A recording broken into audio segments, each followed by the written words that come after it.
Sa number 3, nagdangat na sa 17 ang mga banwa kag syudad sa probinsya nga nag-report sang hog deaths. Sa record sa probinsya, may 2,338 ka mga baboy ang nagkalamatay bangod sang nagkalain-lain nga masakit, lakip na African swine fever. Ginsiling ni Negros Occidental Governor Eugenio Jose Lacson nga nagdangat sa 24.1 million pesos ang balor sang among nga kahalitan.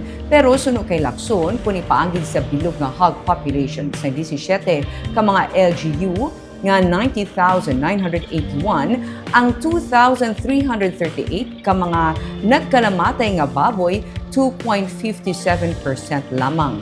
Mayorya naman diri ang tugas ng ASF. Nagapakita suno sa gobernador nga ang paglapta sa masakit hindi na parehos kadasig sa tung una nga tion nga nag-igo ang ASF. Ang 17 ka mga banwa kag syudad nga nag-record sang hog deaths wala man nagakasayuran nga tanan may ASF cases. Suno kay Lacson, ang banwa sing Isabela, La Castellana kag Binalbagan ang mga bag-o nga LGU nga nag-record sang ASF cases. Percentage-wise is 2.57%.